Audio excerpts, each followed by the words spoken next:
Chapter 11 Southern Sudan, 2008. After the two men left the village, the task of clearing more of the land between the trees began. It was very hard work. The smaller trees and bushes had to be burned or uprooted. The long grass had to be scythed and hoed under.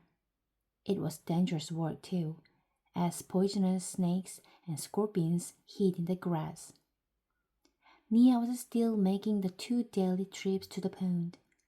Each time she returned, she could see that slowly but surely the patch of the cleared earth was growing larger.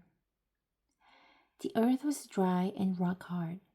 Nia felt puzzled and doubtful. How could there be water in such a place?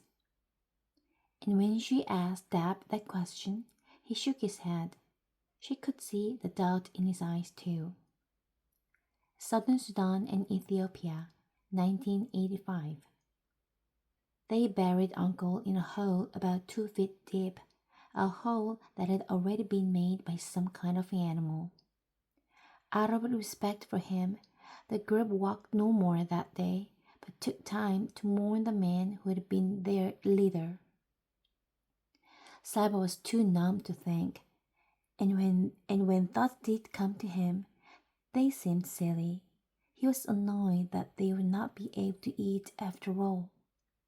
While the men had been looting the group, more birds had arrived and pecked at the roasted stork until it was nothing but bones. The time for grief was short, and the walking began again soon after dark.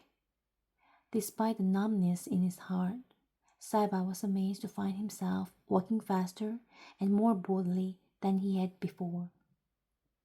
Mariel was gone.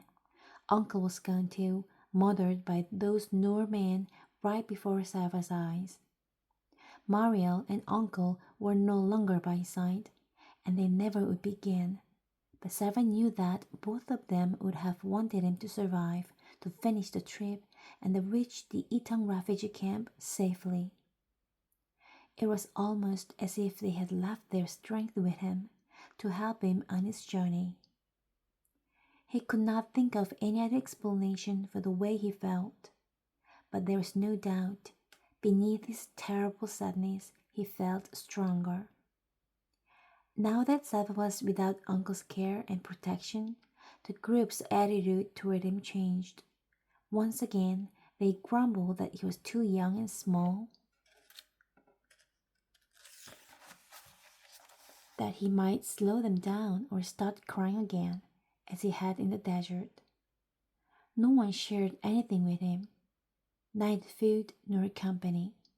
Uncle had always shared the animals and birds he shot with everyone in the group. But it seemed they had all forgotten that, for Saiba now had to beg for scraps which were given grudgingly. The way they were treating him made Saiba feel stronger still. There is no one left to help me. They think I am weak and useless.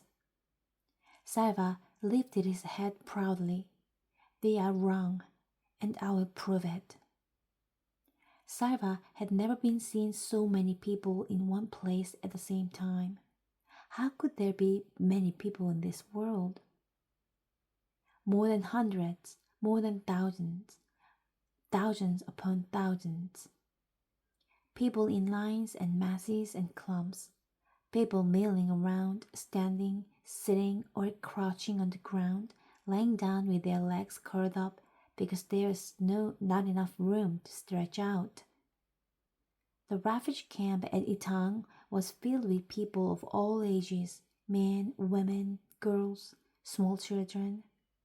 But most of the refugees were boys and young men who had run away from their villages when the war came. They had run because they were in double danger, from the war itself and from the armies on both sides. Young men, and sometimes even boys, were often forced to join the fighting, which was why their families and communities, including Saiba's schoolmaster, had sent the boys running to the bush at the first sign of fighting. Children who arrived at the refugee camp without their families were grouped together. So Saba was separated at once from the people he had traveled with. Even though they had not been kind to him, at least he had known them. Now, among strangers once again, he felt uncertain and maybe even afraid. As he walked through the camp with several other boys, Sava glanced at every face he passed. Uncle had said that no one knew where his family was for certain, so wasn't there at least a chance that they might be here in the camp? Sava looked around at the masses of people stretched out as far as they could see. He felt his heart sink a little, but he clenched his hands into his fists and made himself a promise. If they are here, I will find them. After so many weeks of walking, Saiba found it strange to be staying in one place. During that long, terrible trek, finding a safe place to stop and stay for a while had been desperately important. But now that he was at the camp, he felt restless, almost as if he should begin walking again. The camp was safe from the war. There were no men with guns or machetes, no planes with bombs overhead. On the evening of his very first day, Saba was given a bowl of boiled maize to eat, and another one the next morning.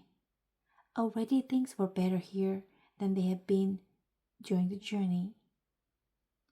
During the afternoon of the second day, Saba picked his way slowly through the crowds. Eventually, he found himself standing near the gate that was the main entrance to the camp, watching the new arrivals enter. It did not seem as if the camp could possibly hold any more, but still they kept coming. Long lines of people, some emaciated, some hurt or sick, all exhausted.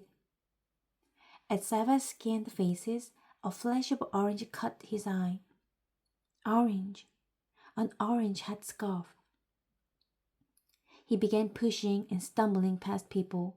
Someone spoke to him angrily, but he did not stop to excuse himself. He could still see the vivid spot of orange. Yes, it was a headscarf. The woman's back was to him, but she was tall, like his mother.